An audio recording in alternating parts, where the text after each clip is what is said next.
सिंहासन बत्तीसी की 14वीं कहानी 14वीं पुतली सुनैना की कहानी। 14वीं पुतली सुनैना ने जो कथा कही वह इस प्रकार है। राजा विक्रमादित्य सारे नृपोचित गुणों के सागर थे। उन जैसा न्यायप्रिय, दानी और त्यागी और कोई ना था। इन नृपोचित गुणों के अलावा उनमें एक और गुण था। वे बहुत बड़े शिकारी थे तथा निहत्थे भी हिंसक से हिंसक जानवरों का वध कर सकते थे। उन्हें पता चला कि एक हिंसक सिंह बहुत उत्पात मचा रहा है और कई लोगों का भक्षण कर चुका है। इसलिए उन्होंने उस सिंह के शिकार की योजना बनाई और अखेट को निकल पड़े। जंगल में घुसते ही उन्हें सिंह दिखाई पड़ा और उन्होंने सिंह के पीछे अपना घोड़ा दौड़ा दिया। वह सिंह कुछ दूर पर एक घनी झाड़ी में घुस गया। राजा घोड़े से कूदे और अचानक सिंह उन पर झपटा तो उन्होंने उस पर तलवार का वार किया। झाड़ी की वजह से वार पूरे जोर से नहीं हो सका, मगर सिंह घायल होकर दहाड़ा और पीछे हटकर घने वन में गायब हो गया। वे सिंह के पीछे इतनी तेजी से भागे कि अपने साथियों से काफी दूर निकल गए। सिंह फिर झाड़ियों में छुप गया। राजा ने झाड़ियों में उसकी खोज शुरू की। अचानक उस शेर ने राजा के घोड़े पर हमला कर दिया और उसे गहरे घाव दे दिए। घोड़ा भय और दर्द से हिनहिनाया तो राजा पलटे। घोड़े के घावों से खून का फवारा फूट पड़ा। राजा ने दूसरे हमले से घोड़े को तो बचा लिया, मगर उसके बहते खून ने उन्हें चिंतित कर दिया।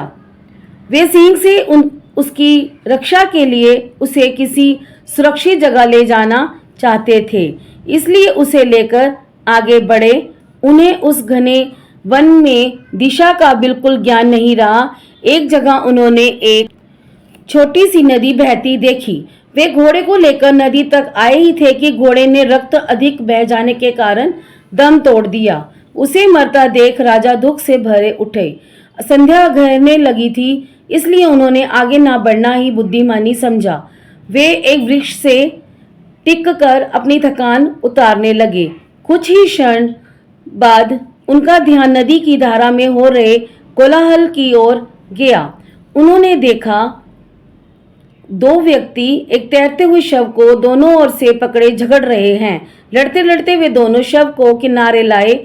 उन्होंने देखा कि उनमें से एक मानव मुंडों की माला पहने विभत्स देखने वाला कापलिक है तथा दूसरा एक वेताल है जिसकी पीठ के ऊपरी हिस्सा नदी के ऊपर उड़ता सा दिख रहा था।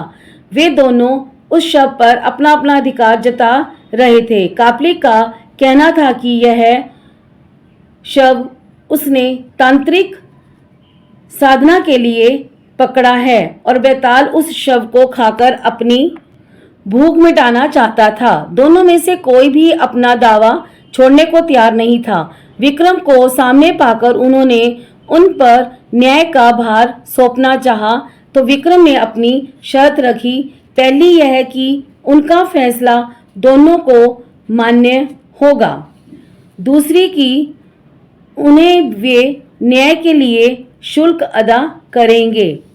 कापलिक ने उन्हें शुल्क के रूप में एक बटुआ दिया जो चमत्कारी था तथा मांगने पर कुछ भी दे सकता था। बेताल ने उन्हें मोहिनी चंदन काष्ठ का टुकड़ा दिया जिसे घिसकर लगाकर अदृश्य हुआ जा सकता था। उन्होंने वेताल को भूख मिटाने के लिए अपना मृत घोड़ा दे दिया और कापलिक को तंत्र साधना के लिए शव। इस न्याय से दोनों बहुत खुश हुए, संतुष्ट होकर चले गए।